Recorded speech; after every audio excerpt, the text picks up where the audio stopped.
So that is the way this first half comes to a close. Houston with a 6-3 lead on Washington. We'll be back to Bob Costas after this word from the NFL and a message from your local station. Daddy, can I have my teddy bear? Sure, honey.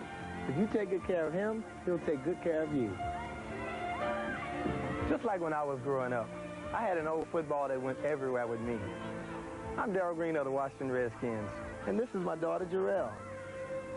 I know that every child needs love, a sense of security, especially children who have emotional and physical handicaps. That's why the work of the School for Contemporary Education is so important. Here, children from the National Capital Area are getting the love and special education they so desperately need. These are children who need special education outside of the regular school setting. As a United Way volunteer, I work with children of all ages to help them learn, to teach them to love one another. When we give our love to them, that love comes back many-fold in many ways. Because the United Way, it brings out the best in all of us. This message furnished by the National Football League. The West was never so wild. Look in there. The good. Bunch of women. The bad. Gonna shoot me?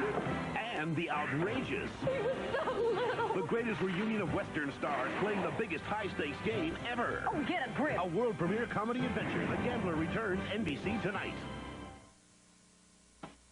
It's double time at McDonald's, so you gotta move fast.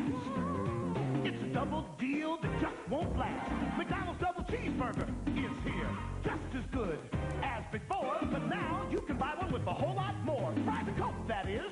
So what are you waiting for? Put on your shoes. For $2.99, you can't lose a double patty, fries and Coke.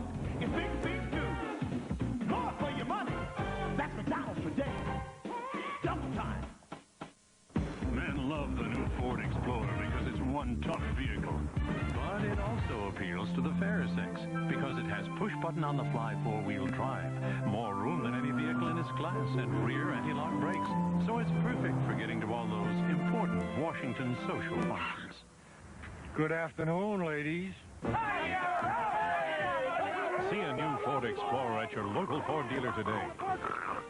If you didn't get a Ford, you didn't get a deal. Trying to make it 9-0. Monday at 5.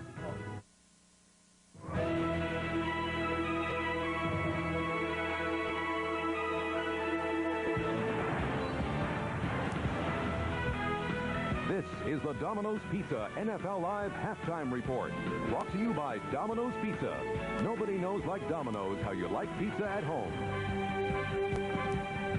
Okay, Bob Costas with Will McDonough and Bill Parcells here in the studio in New York. We welcome those of you who watched the first half of the Patriots and the Bills, and of course those of you who've watched the Oilers and the Redskins. It's 6-3 in both games. The Oilers with the lead at RFK. Let's go to the sidelines there and rejoin O.J. Simpson for his thoughts on the first half. Juice?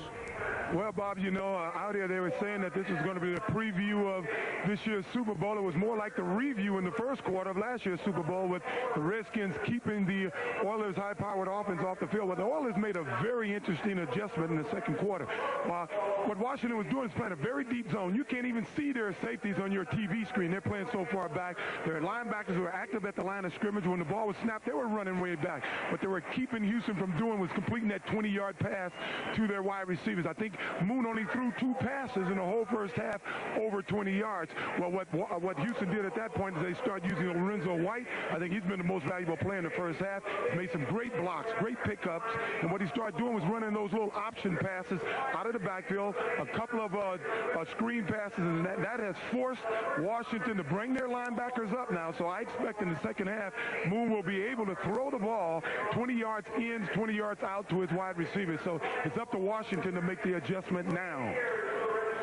O.J., thanks a lot. The second field goal for the Oilers, of course, came after the Lamar Lathan interception. Prior to that, both field goal drives were 17-play affairs. Washington held the ball for 10:36 before Lohmiller connected from 21. Then going 81 yards in 17 plays, holding it for 9:38 before Howfield of Houston tied it at 3, and then off the turnover, Houston is able to take the lead 6-3 just before halftime. Bill? Both teams trying to get something established. Washington, quite obviously, with the running game, and Houston, as O.J. said, with the short pass to the backs. I agree that that Houston did make that adjustment with O.J. that O.J. was talking about, but I don't think Washington is going to change too much.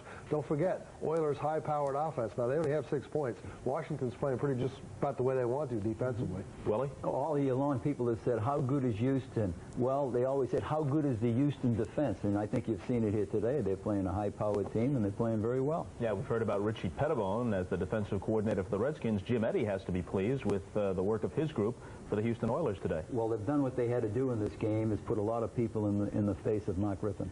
All right, let's take a look at some of the other scores from around the league. Both Detroit and Chicago are 6-2. They're tied for the lead in the NFC Central, and it's the Lions with the lead in this game at halftime, 10-3. 20-mile-per-hour winds, below zero wind chill at Soldier Field. The Lions with the lead by a touchdown. In the game some of you are watching, Buffalo, which has won 15 consecutive games at home and 30 of their last 32 at Rich Stadium, leading by only a score of 6-3 over the Patriots. Now, the Bills average 40 points a game this year at home, but Joe Collier's defense for the Patriots hasn't allowed more than 24 points in any game. And the 3-5 Patriots have been competitive in almost every game they've played, and they're within a field goal at intermission in this one.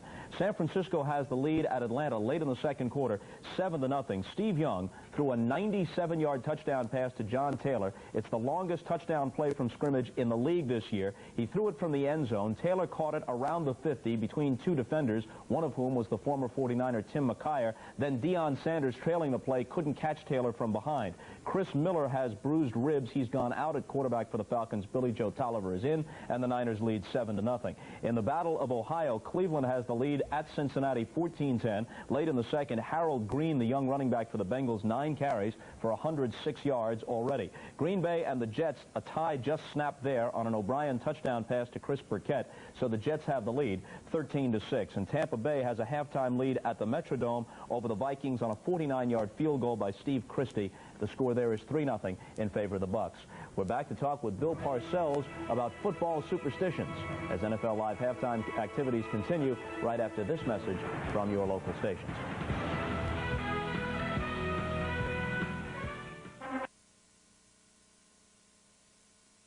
Nobody feels Redskin fever like the Redskin families. What's it like to live with a winning team? Barbara Harrison takes a candid look at the players and the people closest to them. The Redskins on a roll. Tonight at 6 and 11 on News 4. A special locker room report following the game today. Which car should I buy? Plymouth Acclaim. I need automatic. Plymouth Acclaim. Driver's airbag. Yes. A good warranty. You get a choice. Affordable. Less than $13,000. Oh, and air conditioning. At no charge. Plymouth Acclaim. Maybe a Plymouth Acclaim. Nice idea. Plymouth Acclaim, an intelligent machine. Go to a dealer. Go to a dealer. Go to a dealer. Go to a dealer. It's the plays of the month of October on the Sports Machine. NFL Live Halftime Report, brought to you by Domino's Pizza. Nobody knows like Domino's how you like pizza at home. Okay, with Bill Parcells, Bob Costas back at our NFL Live studios in New York. Now, with Halloween still a recent memory, we thought it might be an appropriate time to discuss football and superstition. For all his meticulous attention to detail and hard work, Parcells here incorporated a fair amount of superstition into his coaching. We'll start now by hearing from Bill's former defensive coordinator, now the Browns head coach, Bill Belichick. In Bill's office, he had a lot of elephants in his office on his desk, and their trunks were all turned a certain way, towards the door or towards the window. I don't know, whatever brought him good luck. And Bill did things routinely, and when those routines worked, then he would stay with them. So if we didn't practice on Saturday and then won the game, you could bank on the fact that next Saturday we wouldn't practice. Think most coaches and players are like that? They have some kind of superstition? Oh, I think so. A lot of the players never claimed to have any, but I always noticed that they used to call to my attention the fact that we were digressing from what had been the norm, especially if things were going well. So deep down, we had a few closet guys that had the same superstitions I had. The only ones that used to bother me, and you'd hear about them in football, baseball, whatever the sport, is when a guy had a certain garment, and he did well, and then he wouldn't wash it, which is bad enough in baseball where you play every day, but in football where you play week to week, if a guy's going 6-7 weeks, with a pair of socks, I don't care. It's got to change. Well, we never had those, but we would wear the same stuff, but it was sent to the dry cleaner. Well, that's reassuring. For more on Bill's penchant for superstition, again, we go back to Bill Belichick. Who would be the first guy in the locker room, or where he would sit in the locker room, who he stood next to in the national anthem. I think that was a big thing, that when the wrong guy stood to him, he clubbed him over the head and told him to get out of the way because he wasn't supposed to be standing there, stuff like that. He had a lot on his mind then, during the game. Bill could keep track of a lot of things, a lot more than I could. Did you have an assistant in charge of superstitions? A guy with a clipboard keep track of them? No, it's just the coaches and the players got to know them. You don't pick up pennies with the heads up. And that sideline thing, for a number of years, I had my captain always stand next to me on the side of Harry Carson. He couldn't win a coin toss, so I knew every time I sent him out from there we were going to lose the toss. We had a little advantage. We could plan ahead. Step on a crack, break a witch's back. Now, we dug into our archives and found this tape of Parcells talking about yet another of his superstitions. Cats. Black cats, or cats in general. If they cross in front of you, you can erase them. Do you know how to do that? No. Well, you drive your car over where he was, and then you back up, and then you drive back over. Then he doesn't count after that. Well, just to make you feel at home here on the set, between cats and pachyderms, there you go. Well, you have to point this trunk toward the door. Trunk has to be up, and he has to be facing the door, and that brings you good luck.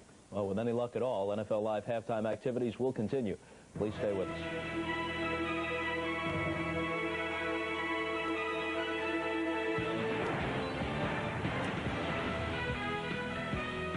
There's something happening late at night that you should know about.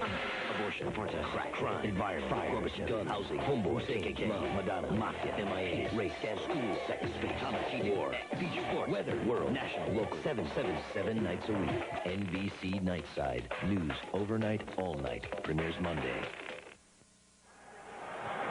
Welcome back to Washington, D.C. Marv Albert with Paul McGuire. Houston leading Washington at the half by the score of 6-3. Now, the Redskins have certainly handled the run and shoot of the Houston Oilers, although they're trailing in the game. But all year long, we've seen the Redskins succeed by making the proper halftime adjustments. It's going to be the team that wins this game is the one that makes that adjustment at halftime. You keep in mind here that the Redskins are giving up 12 points a game on the average, and Houston 13. Now, one has 6, Houston, and the other one 3. It is that adjustment that has to be made, and that's one thing that we're going to watch closely. And the Redskins also have been handling the run and shoot by going for the most part with the 4-3 alignment, most unusual. Yeah, it really is. They believe in their personnel on defense, and everybody's questioning, say, the speed in their secondary. Well, they're not showing it today. They're going in there with 5 defensive backs, sometimes just 3 down linemen and 3 linebackers, but most of the time they're playing with, even in long situations, 3rd and long with only 2 linebackers, and that's great. Let's take a look at the halftime stats brought to you by Keystone Light. And you can see time of possession. Washington with that long drive that went 17 plays. It took 10.5 minutes, but Houston able to bounce back, and they had a 17-play drive that led to a field goal. We talk about some stats, and time of possession really doesn't mean anything unless it's what you do at the time of possession, okay? But when we went into this game, and Marv at the top, when you talked about how close these two teams are together, in time of possession in the game, they're both averaging about 32 minutes a game. Something has to give, because it comes out to 64. Yeah, I figured you'd go with the new math to come up with that. Unless there is an overtime. Yeah, now it can work out.